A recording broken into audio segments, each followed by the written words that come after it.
Hello,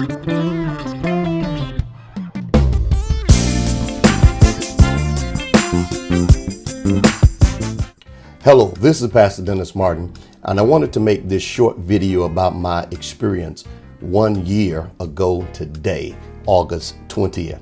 My wife, Lady Martin, took me to the hospital and dropped me off at the ER. I went in, they checked me in, they did a CAT scan, they took me to a holding room, hooked me up to all these different things. The doctor came in and asked, had I been tested for COVID-19? I said, no. He said, we're going to test you now. They tested me. He came back and said, your test came back positive. And I asked, well, are you going to admit me? He said, yes, we're going to admit you tonight. They admitted me to the hospital.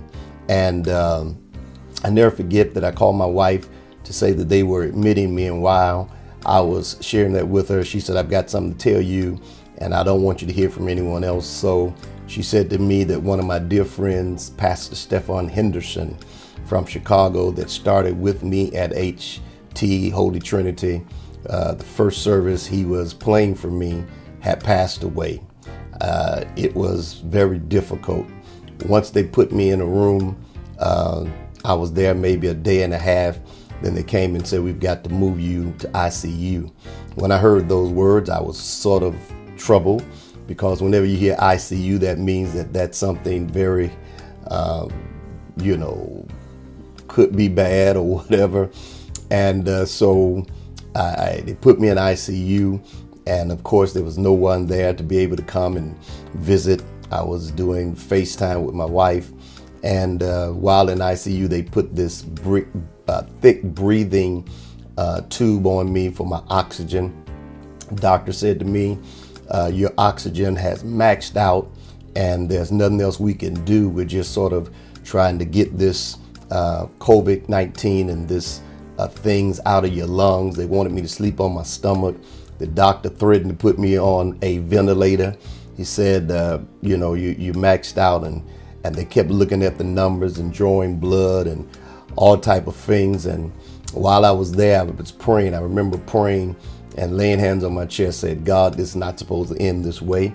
And I remember praying this prayer, Lord, give me a notable miracle that can't be denied. I preached that message a couple of years back, and I said, God, I need a miracle. I need a notable miracle that can't be denied. And a few days later, after they were giving me plasma and everything else, doctors came in and the nurse came in and said, you're officially out of ICU. And then they took me and placed me in another room, and then upgraded me to another room, and eventually changed my breathing thing to a very thin thing. And eventually on that Sunday, the nurse came in early and removed the breathing tube and said that you no longer need this. And the doctor came in and said, we'll probably let you go home today. Well, they let me come home without an oxygen tank, without anything to help me breathe. My lungs were still sort of whatever they were. I had my first virtual visit, and about 3 days after that, the doctor said to me, you're fortunate. He said, I've seen others, and I've seen a lot of these cases, and some of them didn't turn out the way yours turned out. He said, you're fortunate, which is really short of saying you're a miracle. He said, you're fortunate because you came out of this. And he kept shaking his head and said, you came out of this. He said, your lungs were jacked up. That's the word he used, jacked up. They were pretty bad. And I began to give God praise for bringing me through. And about a month and a half later, I went in for another test on my lungs, and he began to show me the x-rays of what they looked like then. And then I went in for another test with breathing and everything. And I had him to explain to me, look at my x-rays and let me film it and tape it and take pictures and explain to me what they saw and what it looked like. I'm going to share that with you now, and I'll be back. Okay. All right, this is your front, this is your back. We're taking cross sections of your lung. This is your trachea, which is your main windpipe. And we're going to start to see here the right lung and the left lung. All of that looks like healthy lung tissue. And as we start to go down, you start to see the COVID pneumonia here, mostly on the right upper part of the lung. Now we're getting to the midsections of the lung. You see COVID all the way on the left side and all the way on the right side. So both lungs, pretty extensive involvement, more so on the right lung, all the way down both lungs. Okay, there you go. Over, you can see the difference, right? Oh yeah. So all of this is diseased lung, and then this is healthy lung. Okay? Yeah. Okay. All right, so you see that my COVID was all in my lungs. From the CAT scan, you can see my x-rays. I was really in bad shape. Didn't feel bad, but was in bad shape. Didn't know how serious it was. And then they let me come home. And this last test, he said to me, unless something happened and you just can't breathe, you are released.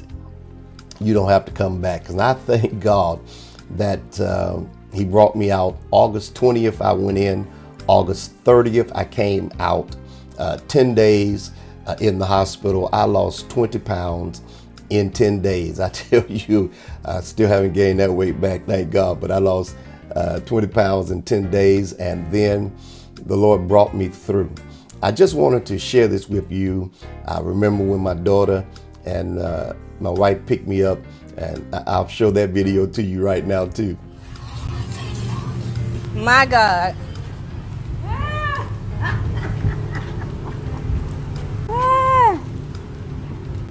Oh my God.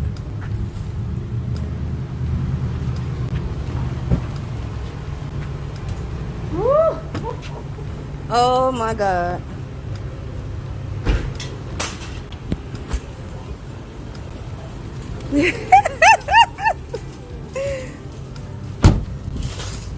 Oh my God. Daddy, say hey to Facebook.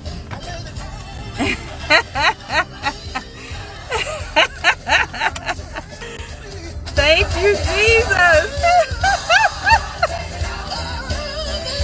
Yes, God.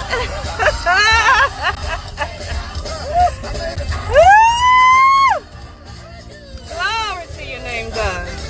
Yes, I remember when they picked me up and I came out, they began to play that song in the car all the way home by John P. Key. I made it out. I made it out all right. God brought me out, and I'm grateful. Two things I want to share with you before I close, and that is, when God brought me out, I came out, and I said to God, you brought me out for a reason. Others went in and didn't come out, but you brought me out for a purpose. And whatever that purpose is, I want to fulfill that purpose. I don't believe God left me here just to sit around and wait for someone to give me something to do, to give me an appointment, or to do whatever. I believe he left me here for a reason. I know he did. And I want to be about the Father's business of doing what he left me here for. And I intend to do that. No matter where it may be, no matter who I'm with, I intend to fulfill the purpose of God in my life and to do those things. Secondly, I found out in the hospital that while I was laying there and all these things hooked up to me and all kind of monitors and all kind of things they're giving me, I found out something. And I came to realize that some things that we think are important are not as important as we think they are. They're not priority. They may seem like it, but they're not. When you think about it, when I was laying there, a cord didn't make any difference. That purple cord, my title, my positions didn't make any difference. I was fighting for my life, standing at death's door, trying to get out of there, trying to make it home, trying to make it back to see my family, my friends, my church, my members, and none of that was important. None of it made any difference at that point. I want you to know that there's some things that change your life forever. There's some experiences you have that will change your life forever. It was a life-changing experience to me. And I am blessed of God and thankful that God brought me out. And the thing that I want to do most is to please him and to complete my assignment and to do that he's called me to do.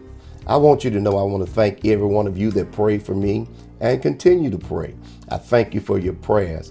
I believe that the prayer of the righteous, I believe that the saints and the prayers of those that love God pulled me off the COVID-19 death train.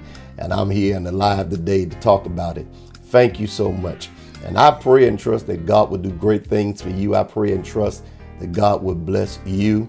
And I believe this with all my heart since God brought me out, that our best days are ahead of us and not behind. Thank